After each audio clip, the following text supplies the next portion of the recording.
This show is sponsored by BetterHelp. Sometimes we get so caught up in worrying about other people that we forget to take care of ourselves. And listen, it's great to spend your time taking care of the people you love, but if all you do is give, you're gonna get burned out. One thing that can really help with that is therapy. A good therapist can help you learn new tools for living a balanced life. If you're thinking about starting therapy, give BetterHelp a try. With BetterHelp, all your therapy takes place online, which means it's also super convenient and completely tailored to fit your schedule. Find more balance with BetterHelp. Visit betterhelp.com/weirdest today to get 10% off your first month. That's BetterHelp, HELP.com/weirdest. At Popular Science, we report and write dozens of science and tech stories every week. And while most of the stuff we stumble across makes it into our articles, we also find plenty of weird facts that we just keep around the office. So we figured, why not share those with you? Welcome to The Weirdest Thing I Learned This Week from the editors of Popular Science. I'm Rachel Feltman. I'm Sara Kiley Watson. I'm Sabrina Imbler. Sabrina, welcome to the show. Woo! Thank you so much for having me. Listeners, Sabrina is one of my favorite science writers, truly, and they just wrote a really excellent book that I know our listeners are really going to enjoy. So we wanted to have them on to talk about some of the weird stuff you might find in there. Sabrina, would you like to tell listeners a little bit about yourself and the amazing book you wrote? Thank you for that introduction. I guess I am a science writer. I write for this website called Defector, which mainly covers sports. But I have my own little column where I write about creatures. And I had a book come out in December called How Far the Light Reaches, which is an essay collection about sea creatures and also myself, where I attempt to tell my own story alongside like 10 sea creatures. Although I should say, as this is a science podcast, one of the creatures is a goldfish, not technically a sea creature, but they do live in estuaries, so cuspy. Have you gotten any reader feedback being like, I was promised sea creatures only?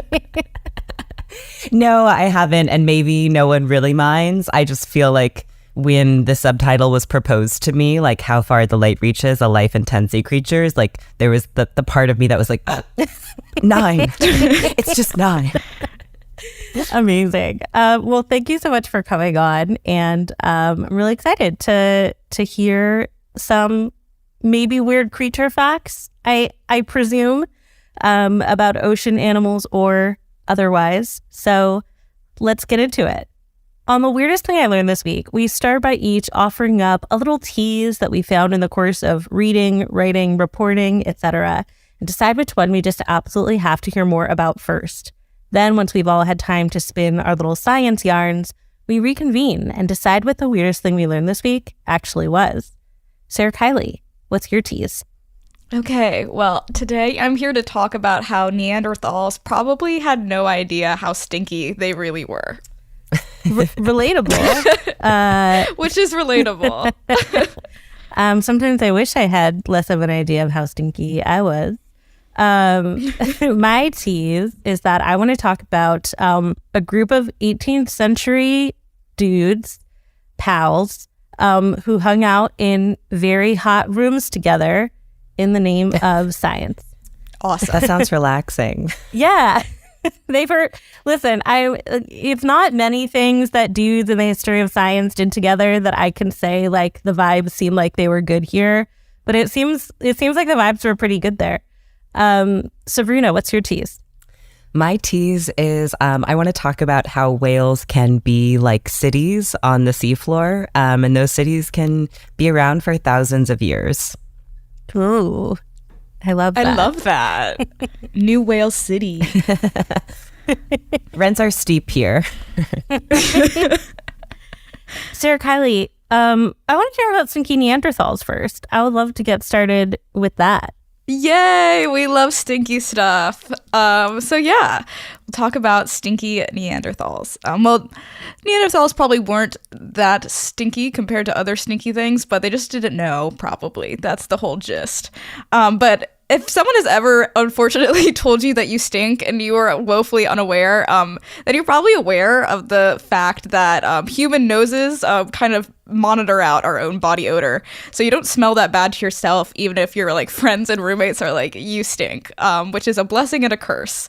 The way this works is quite simple. It's not that you don't stink, it's that you're so used to your own stink that it doesn't faze you anymore, which is a little bit scary. In fact, it's like kind of like comforting and familiar to have your own stink. So I mean, if you were constantly sniffing yourself, you'd probably have like a breakdown because of all the sensory input of all of the stinks of your like microbes and your sweat and your farts and your bad breath and all of that. Like if you just smelled all of your smells all the time, it'd be horrible. Wait, can I just do an interjection? Which is to say that earlier this year, my partner had a stink intervention for me because oh my gosh, I sweat so much at night, and I think that I am just accustomed to this, and I am not really smelling my own stink. And they like sat me down and they were like, I need to tell you something. And I've been thinking about it for years. And then they told me that I just like stunk a lot and needed to like wear a different shirt every night so that like I wasn't wearing the same stinky shirt, which maybe makes sense, but I wasn't thinking about it. So I just wanted to say that I can really relate. And I resonate with the Neanderthals now.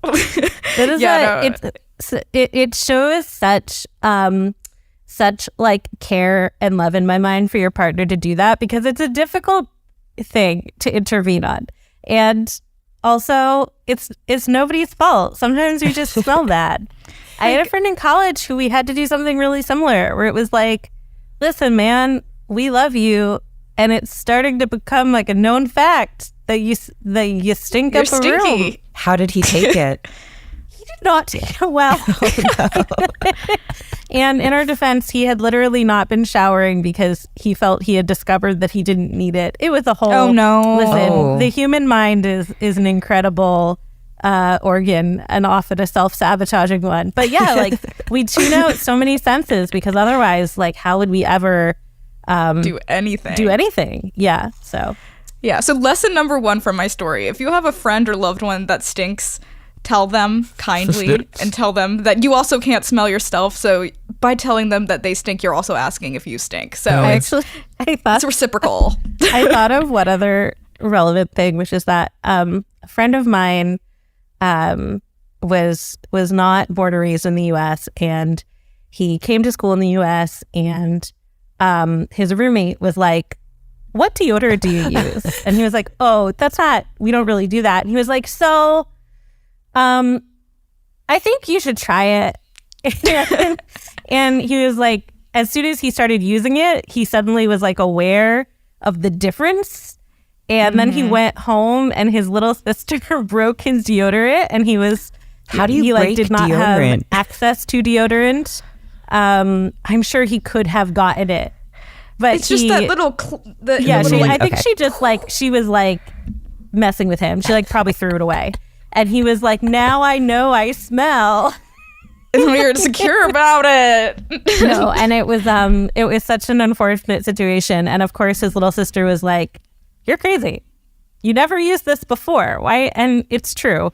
You know, his roommate both ruined his life and saved his future social interactions in the U.S. But I feel like it's that moment when you're like inside Plato's cave and you're like, these are shadows. And then you're like, I can never go back, but I am mourning like the life that I led, the simpler life. The simpler life. Oh my gosh. Yeah. Well, so we'll get back into the world before deodorant, where you couldn't even have like a pesky sister break it. You just stunk. It was just stink time. But yeah, so you get used to your own stink. That's why you don't notice it. But and it's not just your own stink after a while. Eventually you get used to like stinks in your area. Like if your roommate like makes Brussels sprouts all the time and it always smells like Brussels sprouts, like you'll probably eventually get used to it. Or like if your dog has like particularly rancid toots, like you probably like are pretty used to them after a while, even though sometimes they can be really bad. But smell is a difference detector, which is actually something that a psychologist, Pamela Dalton, said to you, Rachel, like 10 years ago in an article that I found, which is always my favorite thing to do. I'm like, surprise. But was that the pheromone article I wrote? I don't know. It was in the Washington Post. That was It'll be linked in my thing. Okay, but okay, I believe you. I'll take your word for it. It'll be somewhere. It was something.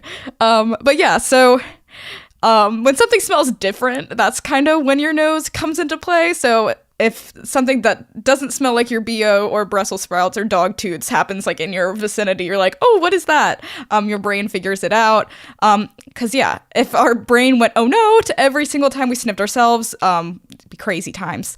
But Dalton said these smell receptors turn off, the ones that are like smelling your BO and stuff.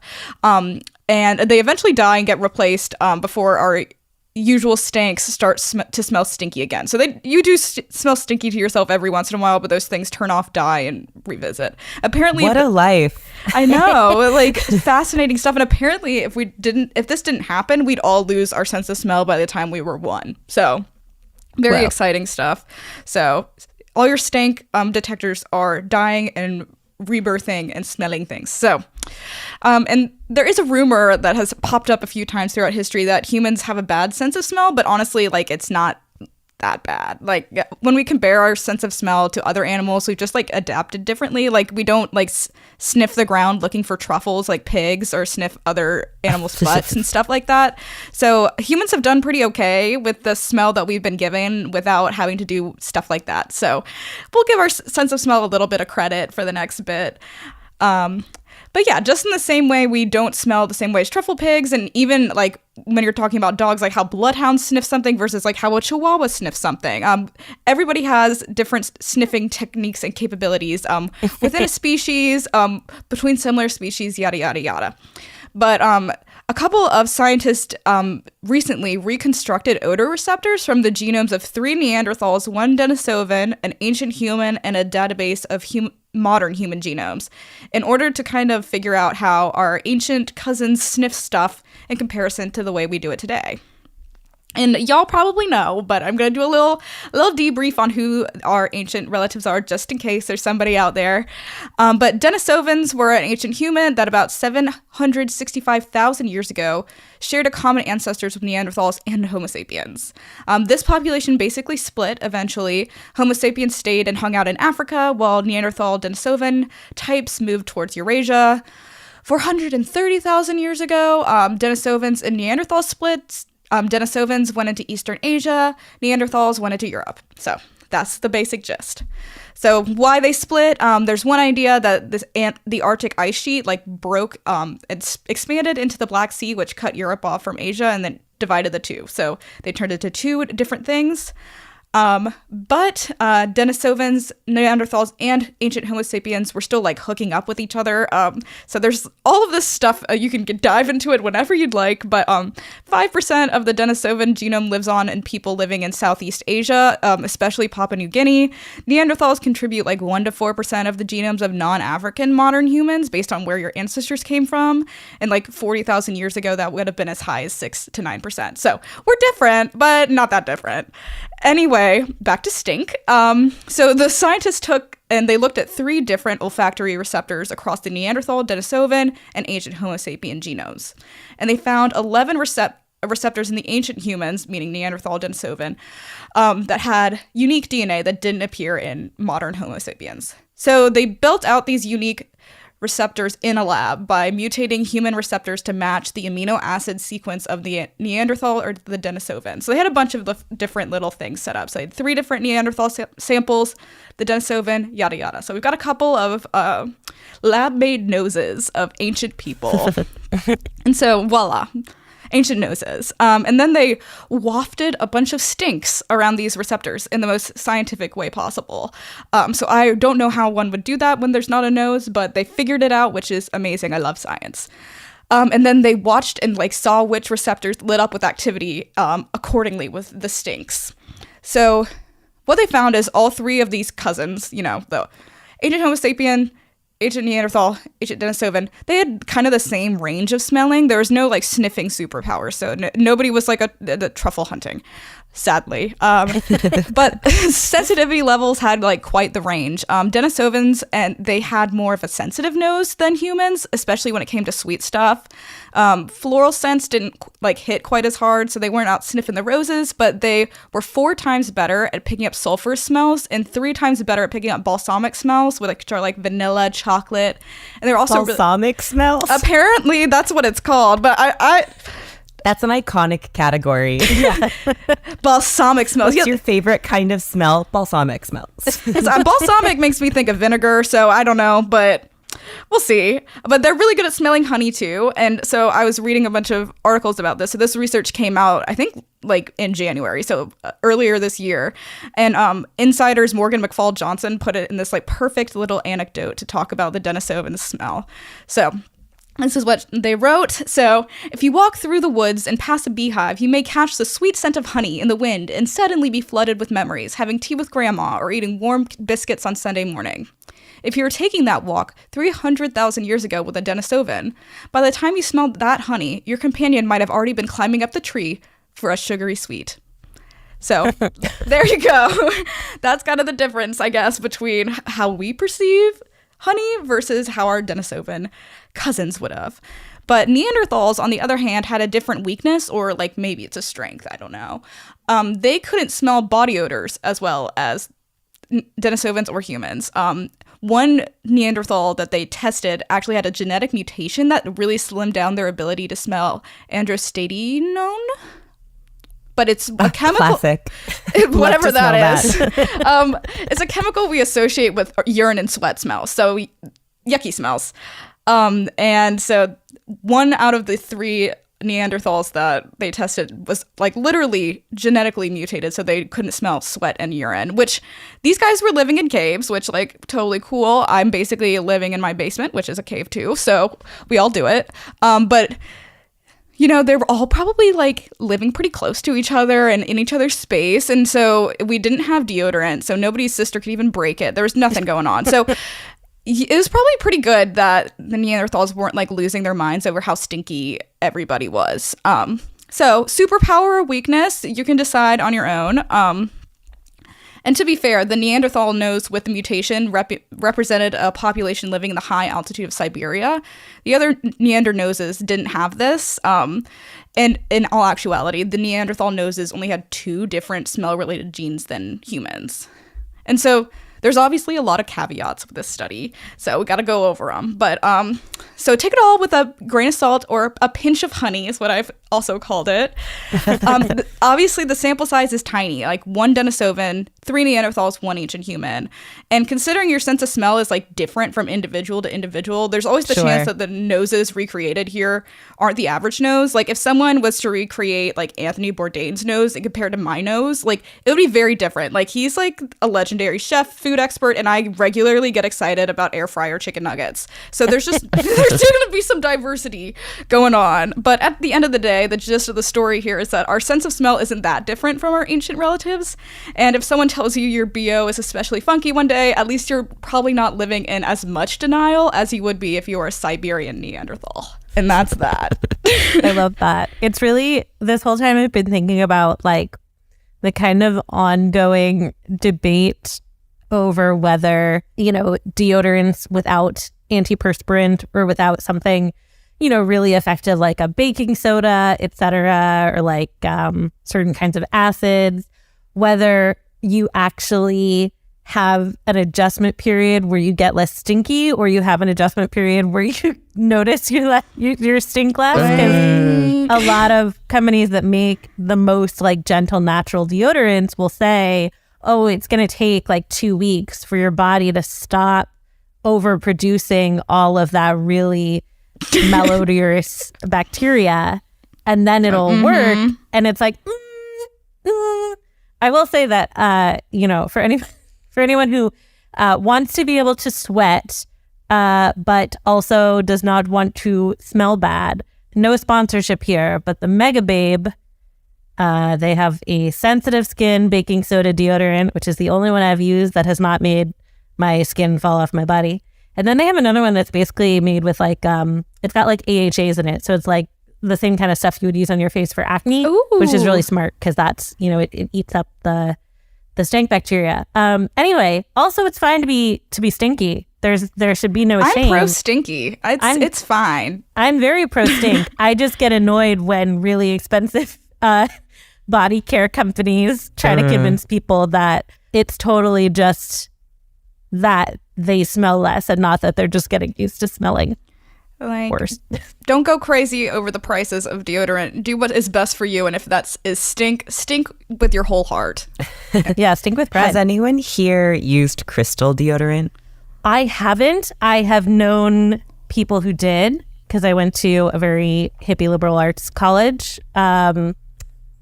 I definitely have been told by people who use it that it works better than a lot of alternatives, but I don't know. I have no data on that. I have no idea what that is. I guess I also have been in crystal deodorant circles. I have not partook in myself, but I think my mind just like can't compute the idea. I'm like imagining like a rose quartz like in a pit, just like scrubbing a pit, and I'm like, that doesn't make any sense. But maybe this is like, I should just read more about it and not just being judgmental. I mean, like, I don't think you're wrong. I think many people who sell crystal deodorants are basically selling people like a gua sha for your pits. Like, yeah, but I think it's like more like a block of Himalayan salt on your armpits. Like, there is some transfer of substance. That sounds high risk. I don't want to put salt near my armpit. Listen, I am not a crystal deodorant expert. I'm gonna get so much hate from the crystal deodorant community, but only love for the crystal deodorant. Somebody explain it to me though, please. Yeah. How's it work? No one knows. All right, we're gonna take a quick break and then we'll be back with some more facts. This show is sponsored by BetterHelp. One of the best things about the weird and wonderful experience of being a human is taking care of the people you love. But the thing about looking after other people is that it means you can forget to take care of yourself. And while it's easy to make excuses to keep putting off self-care, you're not going to do anyone any favors by burning yourself out. One thing that can really help with that is therapy. Therapy can give you all sorts of new tools to help live a more balanced life. That way you can keep supporting others without leaving yourself behind. Therapy has been a huge part of my life since I was 14 years old, and I credit it with pretty much every good thing I've got going. And while therapy can help people deal with major trauma, it can also help everyone get through the ups and downs of everyday life. A good therapist can help you set boundaries, be kinder to yourself, cope better with stress and negative emotions. The list is pretty endless. A therapist is basically like that best friend who always seems to know exactly what to say to help you get through a tough situation. Except imagine that friend like trained to do that. It turns out that really helps. If you're thinking of starting therapy, give BetterHelp a try. It's all completely online, and BetterHelp is designed to be as convenient as possible. I know that when I try to convince friends to start therapy, the thing that trips them up is the hassle of finding and scheduling a therapist. But BetterHelp takes care of all of that. You just have to fill out a brief questionnaire and they match you with a licensed therapist that they think will be a good fit. And if it's not, you can switch at any time for no additional charge. And did I mention it's all on your schedule? Find more balance with BetterHelp. Visit betterhelp.com/weirdest today to get 10% off your first month. That's BetterHelp. HELP.com/weirdest. Okay, we're back. And Sabrina, I want to hear about whale cities under the sea or wherever they are. I don't know. Where are they? They're definitely under the sea, although I would love to see a whale city on land because I would probably move there. And I hope it's walkable. So I am here to talk about whale falls, which is basically the phenomenon of when a whale dies in the ocean and sinks to the bottom of the seafloor. And like as early as the 1920s, 1930s, like scientists had wondered like, hey, like when a whale dies, like where does it go? And like what happens to it? But there was not really the technology to visit the seafloor and observe it themselves. So there were just a couple of like speculative papers, and no one really thought about it after that. But then in 1987, there was just like this routine survey of the seafloor in the Pacific Ocean, and sonar picked up on this like enormous sort of linear thing, just like remains like thousands of feet below the ocean. And it turned out to be a 65-foot long whale skeleton that had just sunk to the bottom of the ocean and was just being feasted on by like clams and mussels and limpets and snails. And this was scientists' first encounter with a whale fall, which is a very common phenomenon because, as you might expect, like whales mostly die in the ocean. And when they do beach on land and we do weird things like blowing them up or like trying to bury them, like it always goes bad for us. But whale falls are actually really interesting because in the deep sea, there is like basically no food. Lots of organisms that live in the deep sea just are accustomed to going like long stretches of time without food. And there's sort of this constant rain of food called marine snow, which is basically like tiny bits of organic matter and like flesh and poop and snot that sort of drifts down. Yeah, I mean, delicious. Speaking of stinky, I know it's kind of like, I feel like I imagine like cloudy with a chance of meatballs, but it's just like poop. I've always found the term marine snow to be so beautiful for something that literally means like crumbling floating flesh and poop. Right? I know it is really beautiful. It's like, who's that? Like, what's Marine Snow's PR person? And like, they should be making a killing. But I mean, it's like so beautiful if you just look at those like footage from like the Monterey Bay Aquarium Research Institute of like, you know, a strange creature sort of drifting, and it's like just these little white flecks. Like it is so beautiful. And then you think about, you know, it's poop and snot, and you're like, poop can be beautiful too. It's true.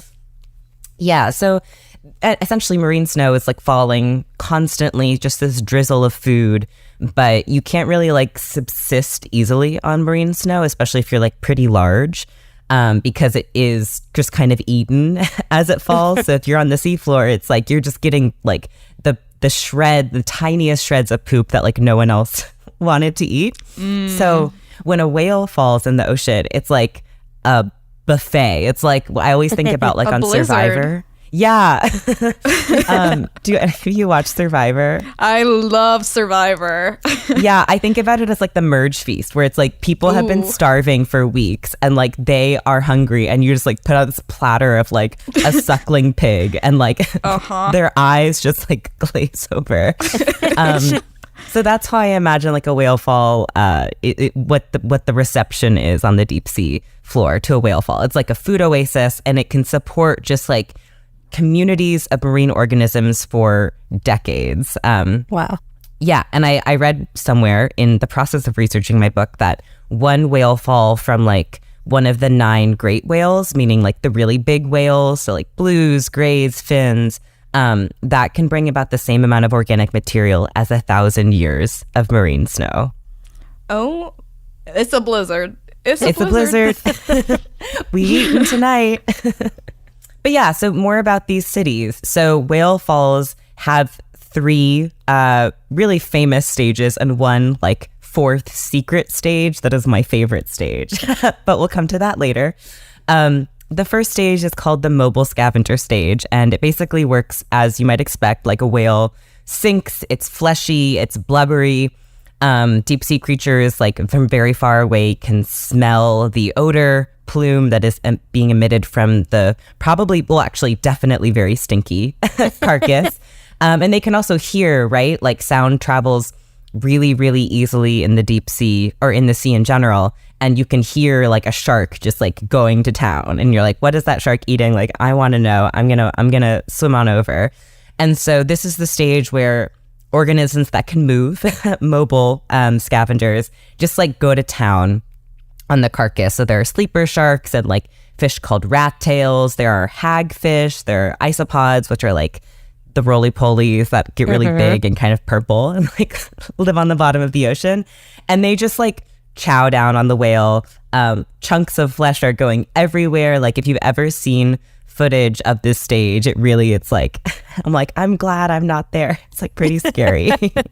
Yeah. Yeah. So this stage, it lasts for up to 2 years because whales are just so big. So like, I don't know.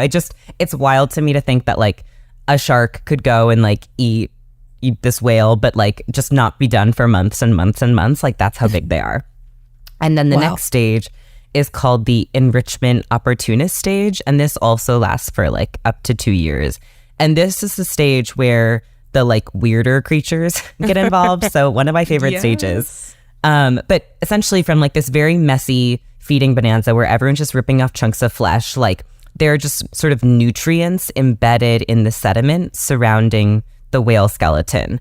And so that means it's worm time.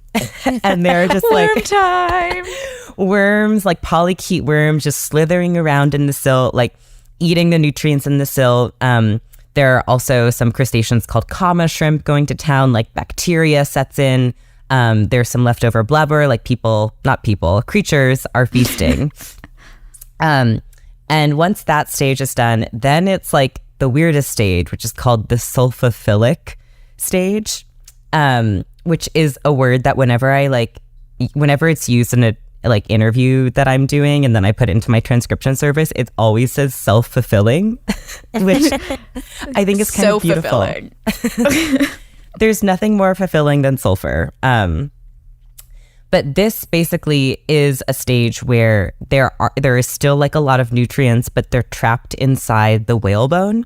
And so this is another kind of worm time where these creatures called bone-eating worms basically colonize the whale skeleton. And they look really strange. They kind of look like little red palm trees from the outside. And then they sort of have a trunk. And then at the bottom, there are these like green roots. And they burrow their green roots and also like their gonads, like inside the whalebone. And then they secrete an acid to dissolve the bone and then eat the oil inside with the help of symbiotic bacteria. The ocean floor is so weird. Like, what? Okay. I'm going to have a nightmare about that later. I mean, I really think the theme of this episode is sulfur. Who can smell it? Who's interested in it? But I think they're cute. They just are like these little worms with like feathery plumes, like the little red like gill like plumes at the top of them. But they're quite small, and so when you like look at a whale skeleton, it can almost look like there's like a red shag carpet over the bones. Like that's how many worms there are, just going to town, eating the oils. And kind of like deep sea anglerfish, these worms have like a cool male-female dynamic where female worms are the ones that you sort of see with like the big red plumes. They're eating, they're secreting acid as they do. But males are really, really tiny. They're called dwarf males. So kind of like how, female anglerfish is really big and the males are very tiny and will sort of attach to her body.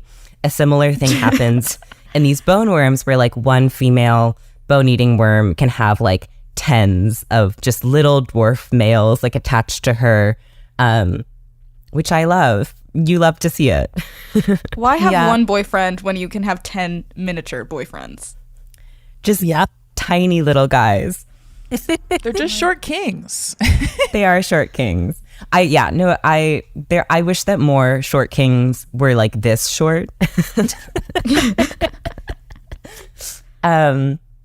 But these worms actually like evolved around 40 million years ago, which is around the same time that like whales evolved. So they definitely like evolved alongside whales because they just depend on these mass windfalls of bone to subsist, to continue, which is also kind of sad because when I was learning about whale falls, I was also just looking at whales in like the North Atlantic, which is where whaling happened famously and tragically.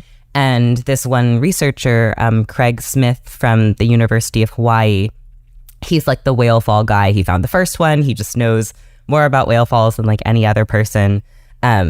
He estimates actually that like after whaling removed just like thousands and thousands of whales from the waters of the North Atlantic, like today's population of whales, I think is just around 25% of like pre-whaling levels.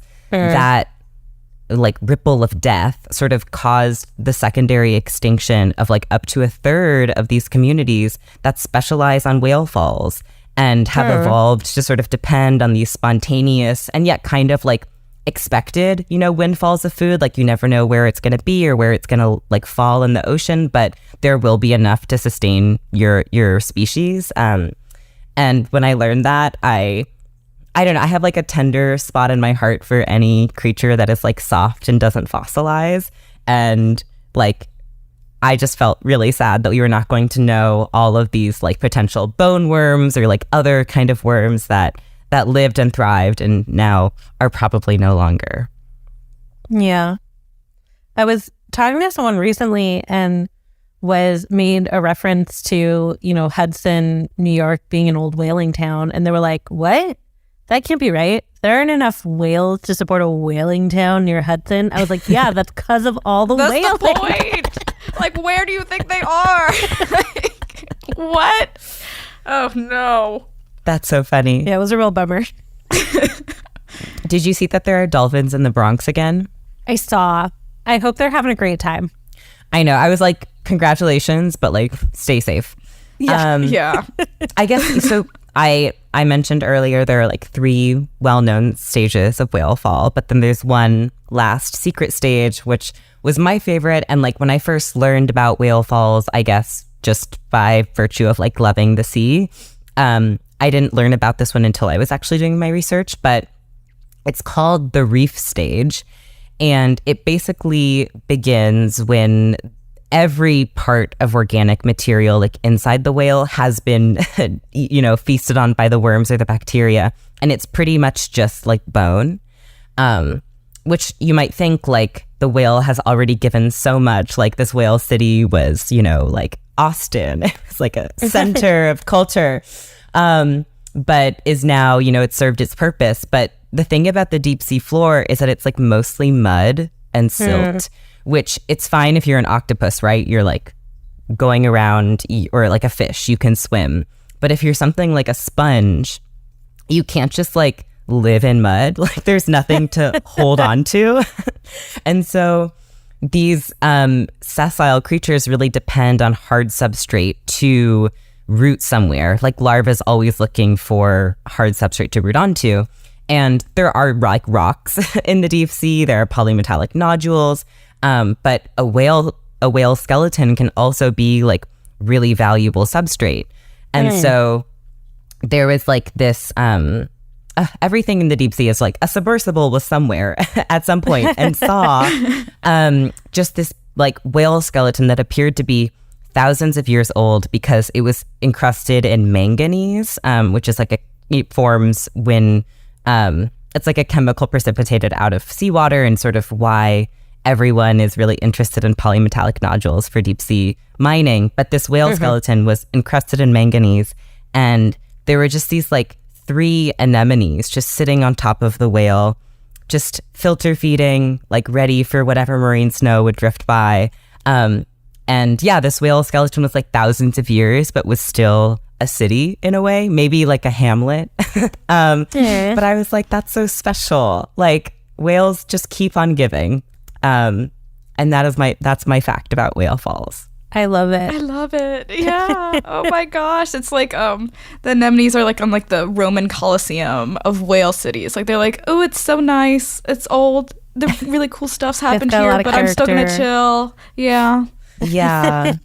Yeah, it's really amazing to think about a life cycle that has like that long of a tail, you know? Like it's certainly not like the way we think about life and decay on land today. And yeah, it's just amazing to think of like this massive creature that like, you know, needs to take so much energy from the ocean to support its big, massive, wonderful, blubbery life. And then it gives back so much for so long. It's very Lion King like vibes, but in the ocean. That's beautiful. Yeah, the whales are not short kings, but we do love them. They're big boys. It's all good. Amazing. All right, we're going to take one more quick break, and then we'll be back with one more fact.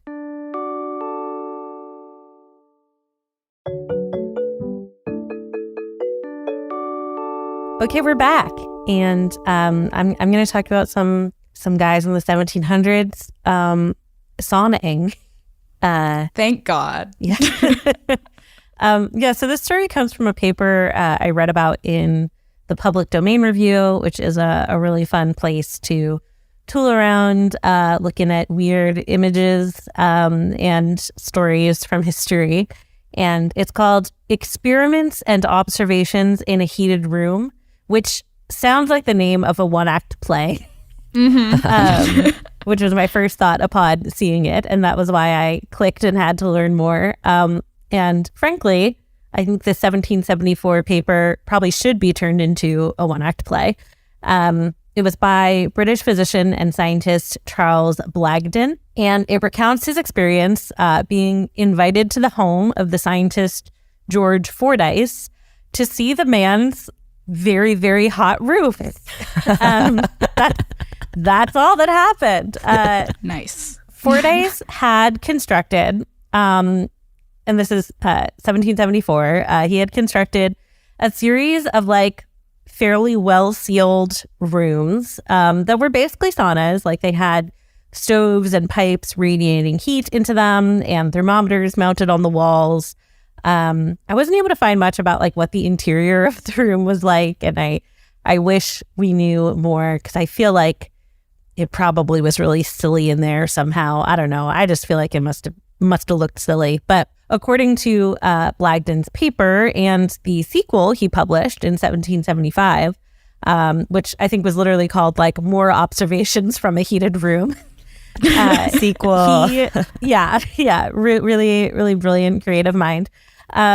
He and several other gentlemen worked with Fordyce to test the limits of the human body with regard to heat.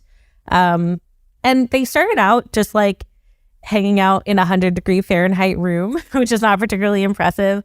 And there's a lot of, he writes about Fordyce first like demonstrating to them, and he like walks in and he like immediately like starts taking objects of clothing off. And there's a lot of writing about like how much he was sweating, just like sweat everywhere. Oh wow. My God. He was That's so me wet. Every single night. So I get it. This is just 100 degrees. Like this is just like somebody's room in New York in It's true. August. This is just like your radiator's on and you don't have the window open. But so yeah, not particularly impressive. And their initial observations were like pretty banal. Like, wow, he's sweating. Very, very like British. They were amazed at the concept of heat. But by the time they finished their second bout of experiments in 1775, they had worked their way up to 260 degrees Fahrenheit. So quite hot, genuinely. And they made a lot of observations, again, that seem obvious now. In addition to just like, wow, he sweat a lot. It was hot. He didn't like it. They noticed that at those higher temperatures, it was actually more comfortable to have clothing on than to be naked, since the radiating heat would like literally scorch the skin much more quickly than it actually raised core body temperature. And of course, this is something that people who lived in hot places already knew. You know, we see lightweight, full coverage clothing in, many desert cultures, and that is now like the wisdom that you are given when you are going to a hot, sunny place. Like you don't want the sun radiating onto your bare skin. That will make you feel even hotter, but you do need it to breathe so that you can sweat.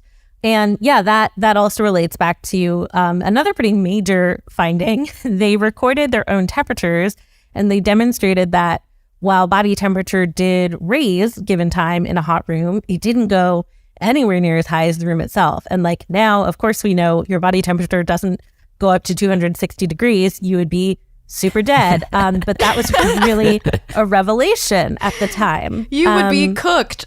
Yeah.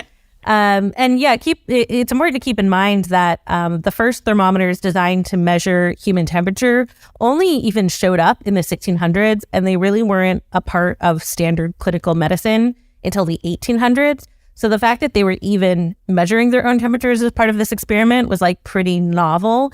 And so yeah, we can't rib on them too much for not knowing that like you wouldn't just become 250 degrees in a hot room.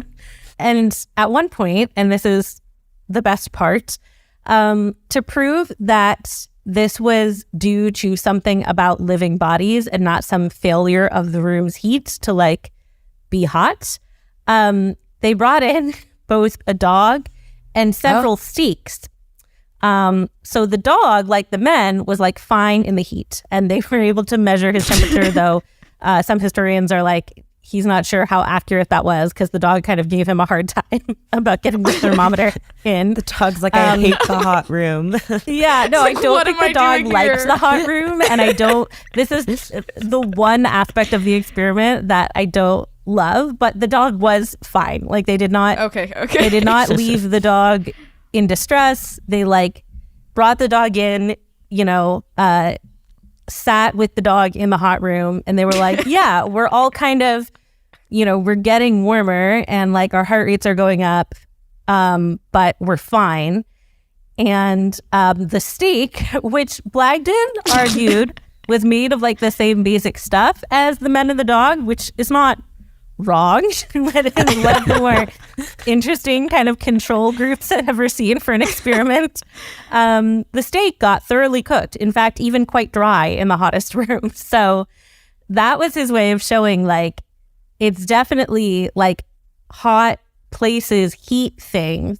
So there's something about a living body that like keeps you from heating up. And again, this was like a big deal. Like no one had really shown this. I will say that like obviously people who lived in hotter climates had by necessity certainly figured a lot of this out, but this was the first time somebody was measuring temperatures in a room. And again, for men in Britain, it probably was truly a revelation and not just the first literal confirmation. And yeah, they also noted that they could tolerate higher heat in drier rooms, and correctly surmised that this was because water carried the heat to the body more efficiently than air, and that sweating, which is more effective when the air has more room to take up moisture and evaporate your sweat, was the key to the body's heat-destroying powers.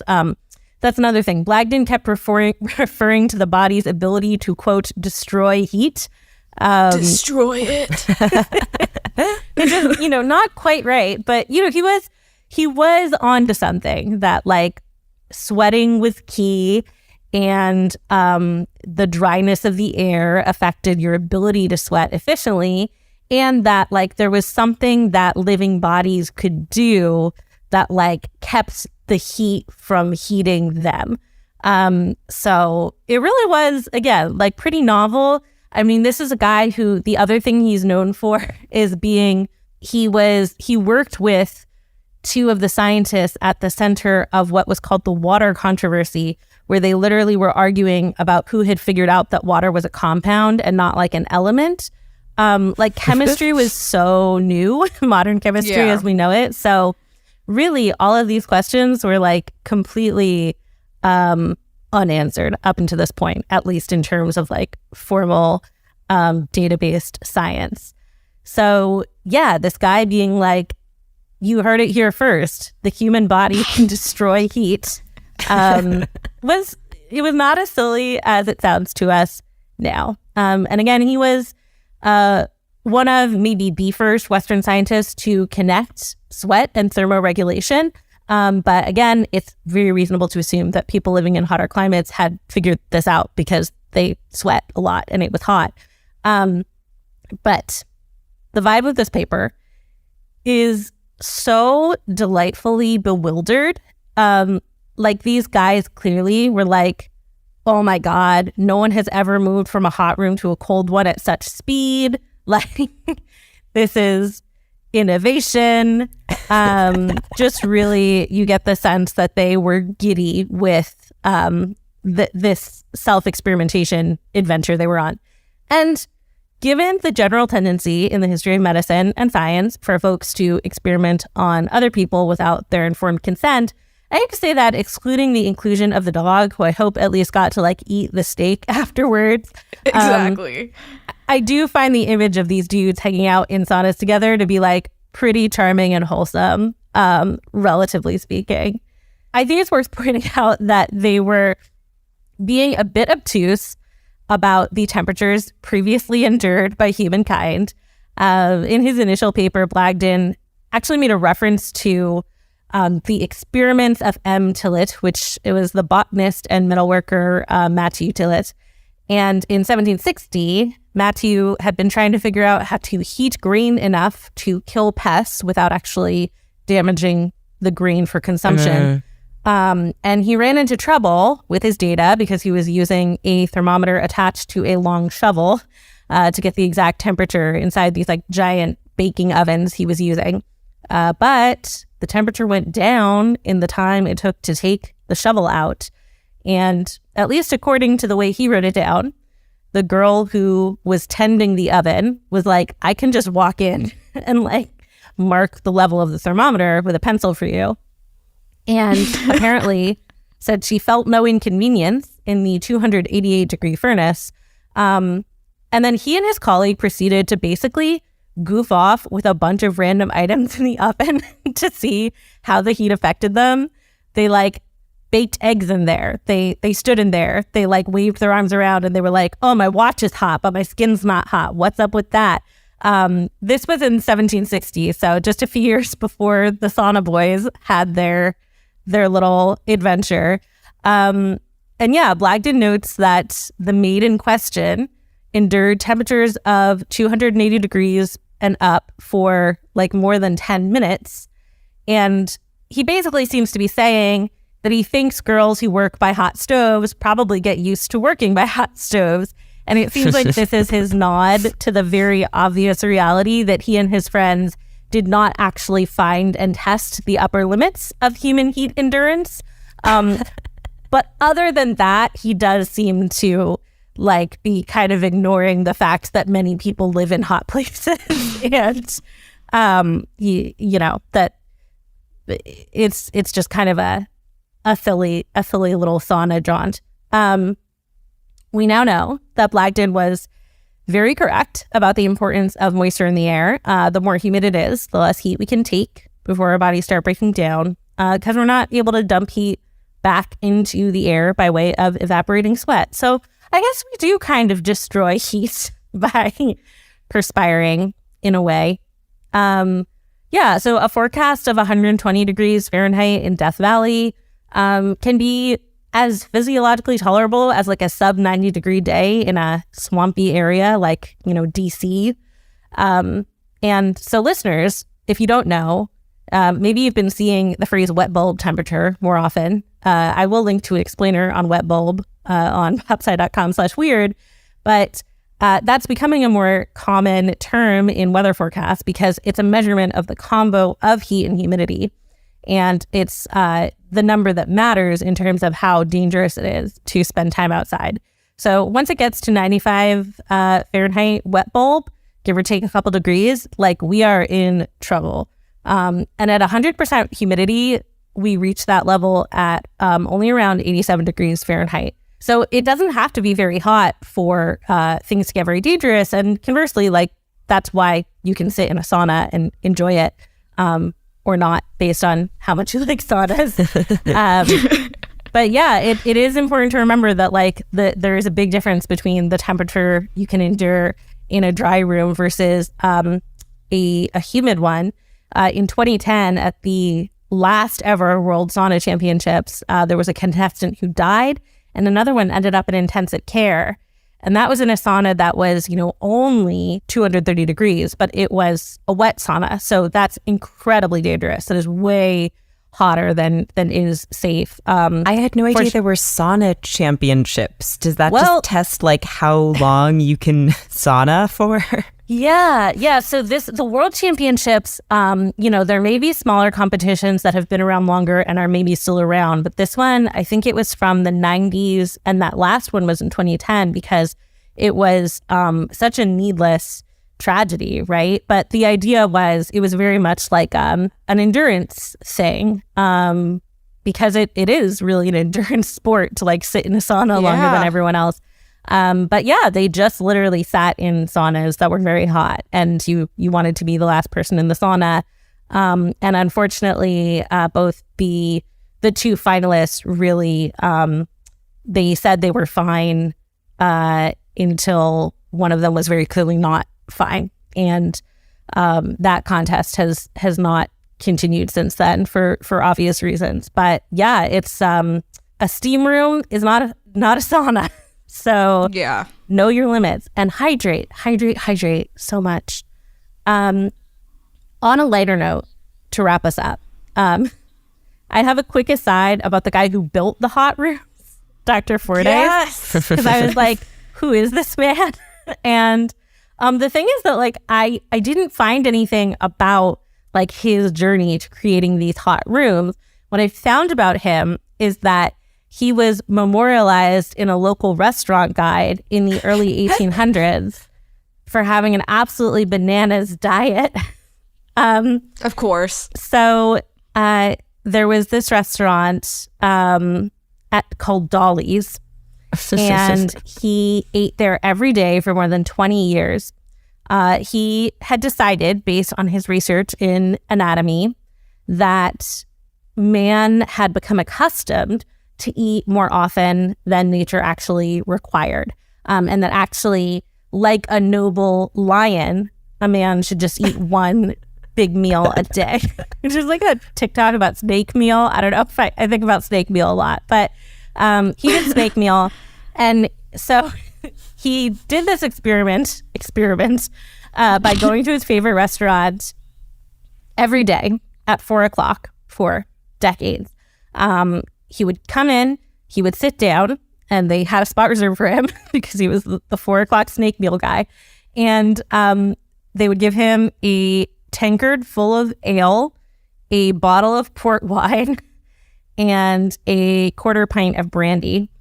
And where's the food? It's coming. So, but it's not good. So as soon as he arrived, the cook would start cooking the meal he always ate, which I'll get to in a second. But he would start with a little appetizer, which would be sometimes half a broiled chicken, sometimes a plate of fish. And then once he finished that, he would have a glass of brandy, and then he would be delivered 1.5 pounds of rump steak, and he would devour it. And this is from the restaurant guide. It's from the 1800s. We say devour because he always ate so rapidly that one might imagine that he was hurrying away to a patient to deprive death of a dinner. I guess he was trying to be like a lion. Oh my gosh. And also okay, he was probably totally hungry. Makes sense. He only ate once a day, so he was probably very hungry. And at he's the point, drunk. Kind of drunk, yeah. So he would eat his 1.5 pounds of red meat that had been preceded by half a chicken. And then he would finish drinking. He would have drank all of the booze, the brandy, the port, and the tankard of ale. And that would take him about 90 minutes altogether. And he always had a 6:00 chemistry lecture. And so he would go there, apparently not take a nap. He would just go give a drunk chemistry lecture with the meat sweats. And then he wouldn't eat again until the next day at 4 p.m. Is that related to the sauna experiments? No, but it also tracks for me. I think it totally makes sense to me. That is the man who would build a series of hot rooms and then invite all his scientist friends over to test them out. Wow. Whenever I learn about like an ancient guy, not ancient, like an antediluvian guy like that, I'm always like, what were his poops like? His poops were probably crazy. Oh my God. Horrific, I'm sure. Yeah. I do have I have a friend who sometimes speculates that when people go on like all meat diets that aren't like well balanced all meat diets with like a bunch of, fats and organ meats and stuff. But when people are literally like, I switched to eating only ground bison and now I'm so amazing. It's like they probably have like celiac or like IBS, and they were like eating a bunch of veggies that weren't good for them, and they think they're just like they've unlocked the secret to life and the universe and everything, and really they just like shouldn't have been eating broccoli and everything else was fine. Something I think about a lot. But yeah, no, I also wonder what this man's poops were like. I wonder what his breath was like. I wonder what his 6 p.m. chemistry lecture was like. That's what I'm thinking about. But yeah, that is the story of the Sauna boys, and who actually learned quite a lot, and did it with a great attitude. So, what was the weirdest thing we learned this week? Honestly, I almost am ready to give up the concept of us picking a winner at the end of every show, because I always like everybody's facts so much. I interrupted you. No, please. I'm going to say maybe I'm suffering from recency bias, but the diet of that man, I will think about for days. No, I want to watch the biopic on the Sauna boys. Like, I'm going to, like, who is going to play the meat man? Wow. Imagine if it were truly like a black box theater production and the whole theater was heated as well, so you could like feel like one of those 30 experiences. Yeah. Everyone has to drink a mead. Just the meat smell. There's just steaks cooking in the corner. That's when you know the show is over. There's amazing. Sabrina, remind listeners where they can find your book. Yeah, my book is called How Far the Light Reaches. You can get it at any local bookstore. Please don't get it from Amazon if you can. Yeah. Thank you so much for coming on. This has been great. Thank you so much for having me. I had so much fun, and I'm like scared to eat beef again because it's become something repulsive in my mind. Just make sure you have 1.5 pounds and you'll be fine. As you just start with the chicken, half a chicken to prime the pump. The Weirdest Thing I Learned This Week is produced by all of our hosts, including me, Rachel Feltman, along with Jess Bodie, who also serves as our audio engineer and editor extraordinaire. Our theme music is by Billy Cadden. Our logo is by Katie Beloff. If you have questions, suggestions, or weird stories to share, tweet us at weirdest_thing. Thanks for listening, weirdos.